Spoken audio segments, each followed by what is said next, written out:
Le patrimoine de chez moi, bonjour le patrimoine de chez moi, dans l'oreille, au creux de l'oreille, rappelez-vous Radio Cité en 1981, ça va devenir ensuite 12 FM et puis plus tard Totem, 40 ans de patrimoine dans l'oreille et je suis très ému d'être avec Michel, qu'on appelle affectueusement Michel Radio Cité, c'est son nom. Michel, merci d'être là, vous êtes à la genèse, au début de cette histoire, mais comment ça a commencé ? Ah, ça a commencé d'une façon héroïque, on va dire, parce qu'on a fait avec des bouts de ficelle. Ça a commencé, bon, moi je tenais boutique sur la place de Rodez en dépannage radio-télé et je faisais de la CB. On avait un club de CB qui sévissait une fois par mois au moins au Café des Colonnes, chez l'ami Canette. Et d'un coup, il y en a un dans l'affaire, c'était des Bernard Schex qui tenait la grande maison Bayard, costume. Place de la Cité. Place de la Cité, voilà. Qui dit, moi j'ai le toit le plus haut de Rodez. Ah, là tu m'intéresses. Le deuxième, toi, qu'est-ce que tu fais ? Moi, je suis Christian Foucault et je suis grossiste en matériel électrique. Bon, tu vas t'occuper de nous avoir des prix sur le matériel. Bon, et toi, là, qu'est-ce que tu fais ?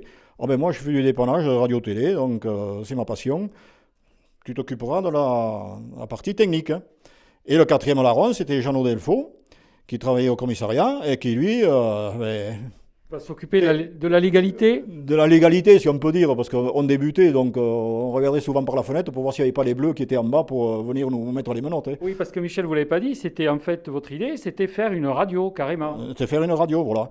Et ça commençait comme ça. Donc un studio, place de la Cité. Le studio, place de la Cité, là-haut, dans les combles, voilà. Donc, première émission, c'était le lundi 21 décembre 1981. Ça débutait. Premier son de cloche. Dieu sait que la veille, on avait fait le tour du département en postant des gens pour essayer de voir un peu où on arrivait. Avec un émetteur de 20 watts, c'était pas génial. Mais oui, bon. J'allais dire, votre matériel, c'est quoi là ? Il est ici, c'est du moyen. Le matériel est ici, voilà. Donc c'est quoi ce truc là ? Ça, ce truc, c'est un émetteur. Émetteur qui permet de... Je ne sais même pas s'il n'y a pas encore une fréquence qui est affichée, là, vous voyez ? Mais c'est pas la bonne, hein. Bon. Il avait dû servir à autre chose. C'était quoi votre fréquence d'ailleurs ? Au départ, c'était 103. 100.3.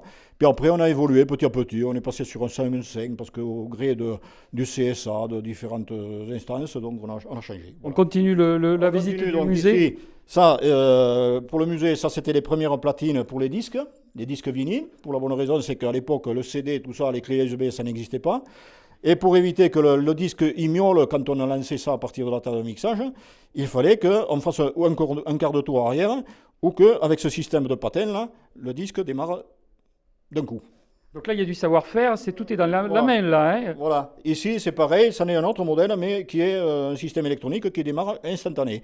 Et alors, la pièce de musée ici qui nous permettait de rentrer un peu d'argent, c'est le lecteur double cassette, les cassettes sur lesquelles on enregistrait les pubs, les petites cassettes. Et on le mettait dans cet appareil qui permet de faire des enchaînements. Alors quand il y a une pub qui passait, on mettait l'autre et on transvasait sans arrêt, ce qui nous permettait de passer les pubs. Et alors Michel, après vous allez devenir la vedette de la grille des programmes le dimanche matin. Comment ça se passe, ce prince de l'accordéon que vous allez devenir ? Le prince de l'accordéon, on lui a dévolu le créneau du dimanche matin. Pour la bonne raison, c'est qu'on m'a dit, tu feras le dimanche matin. Oui, pourquoi pas. Et parce que toute la semaine, je travaillait. Donc madame était contente parce qu'elle pouvait faire le ménage et préparer à manger pour midi. Dieu sait que l'émission durait de 9h le matin jusqu'à 13h. Vous voyez un peu. Et c'était que ça. Et alors j'étais parti avec ma valise, avec des 33 tours, des 45 tours de Sheila, Guy Mardel, Jeux Troquy, Richard Anthony.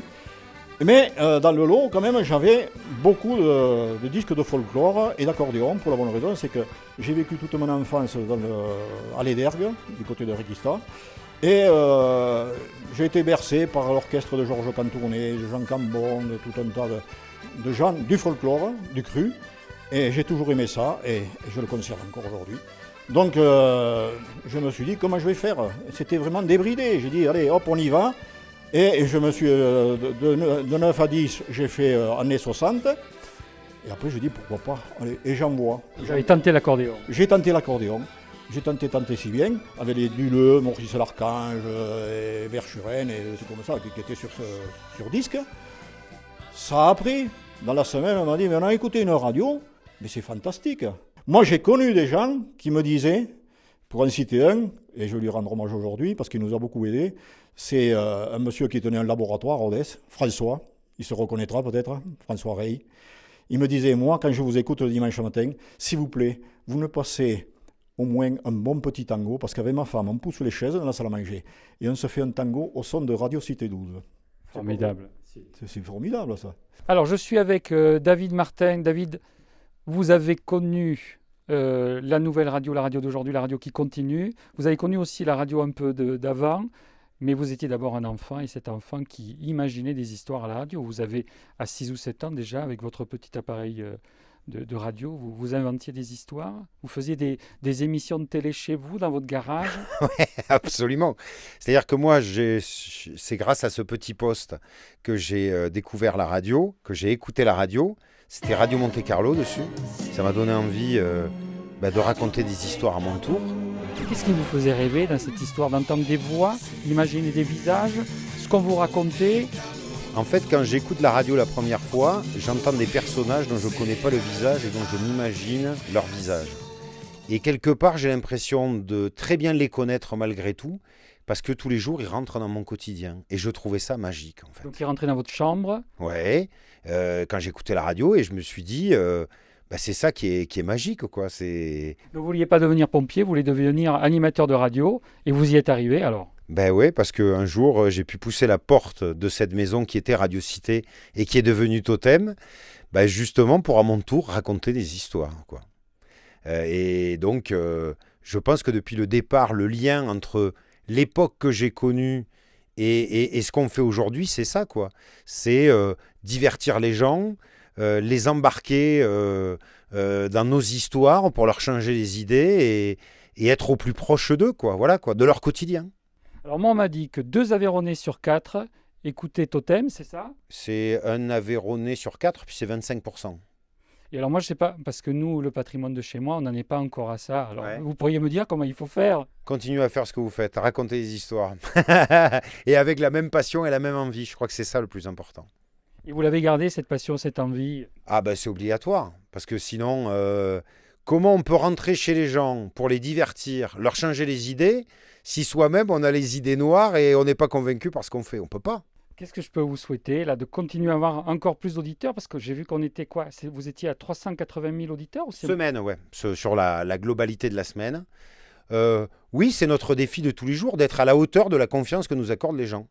Mais alors on n'a pas peur quand on s'exprime, quand on parle à autant d'auditeurs, parce que quand vous étiez dans votre chambre, il y en avait un peu moins, mais là, il y en a encore plus, et vous parlez en fait comme vous parliez à ceux qui étaient imaginaires dans votre chambre. Regardez, on est presque dans ma chambre ici. C'est pareil, c'est comme si c'était ma chambre ici.